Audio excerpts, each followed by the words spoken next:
So let's chat a little bit about cultivating healthy landscape, scale relationships, and touching on non-native and native species and defining invasive. Sure. Yeah.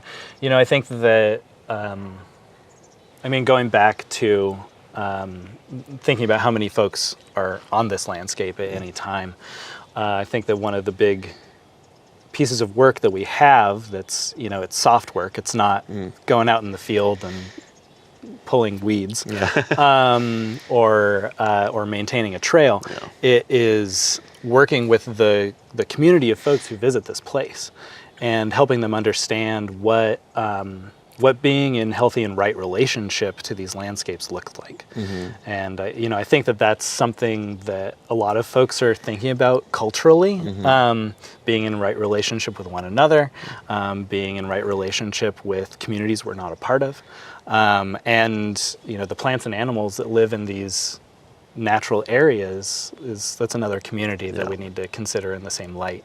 And so, we do a lot of outreach. We are a grassroots organization, and so we involve our volunteers at every level of our organization, all the way from making decisions about how we maintain trails and what we do on trails, to what strategies we use for encouraging the native species that live here and managing the species that might be pushing them out of those spaces.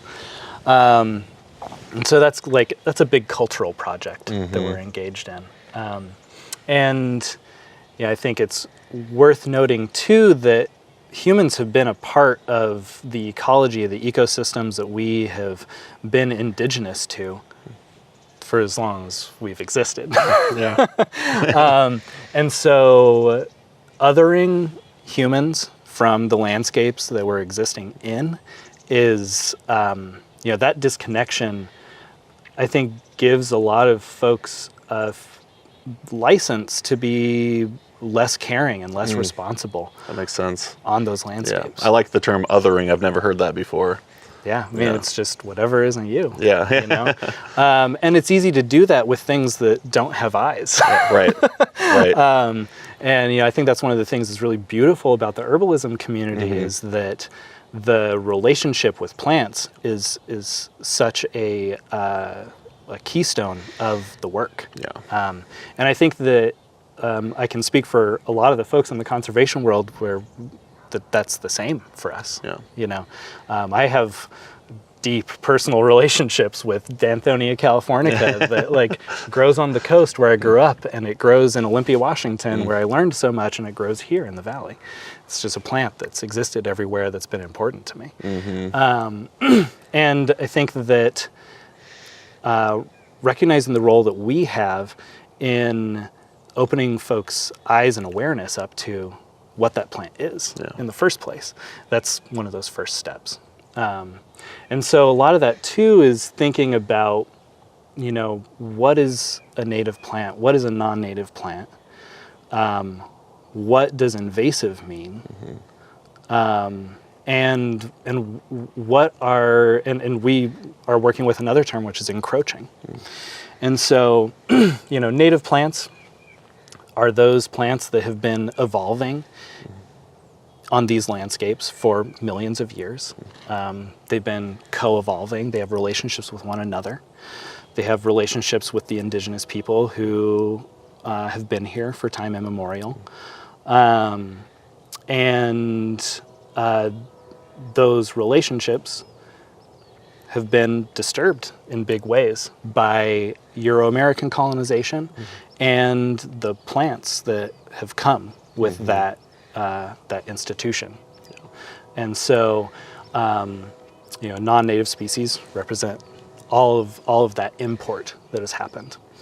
But often, I think that the idea of non-native is just one and the same with invasive.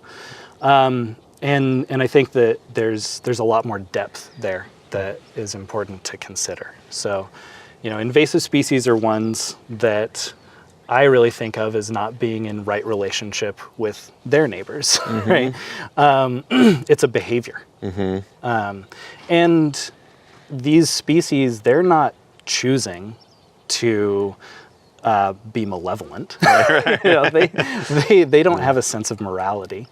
They are just living their best lives in the place that they've been plopped. Right.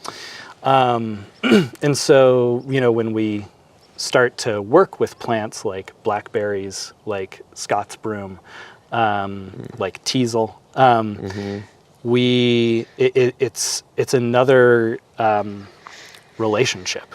And so thinking about, okay, how can we encourage this plant to behave in ways that make space for all of the native species who were here before it, and make space for this habitat and ecosystem being vibrant and functioning well. So it's not about eradication. It's really about stewarding those plants' existence on the landscape that we're never going to get rid of them. You know, restoration is not about returning to some mythical pre-state, because that's not possible, right? Time happens, and we are where we are. That's a sticker. Time happens. And so I think it's really a matter of recognizing the role that we as humans, and particularly I think we as Euro-American settlers, have in stewarding the relationships with the plants that we decided had a role here to play, or accidentally brought here. But far more of the plants that we see and we have to work with in these ways are ones that were brought here intentionally. You know, Scots broom. Or unintentionally. Or, sure. But I think that intentional piece is really important to recognize, because it captures the role that these plants have, and the role that they were intended to have by someone at some point. So like Scots broom was brought to Oregon to beautify and stabilize soils on the sides of our roadsides. It did that job really well. Talk about a demonized plant too. Right. Yeah. But, you know, when you think about the ecology and the natural history of that plant, it loves disturbance. Humans create a lot of disturbance.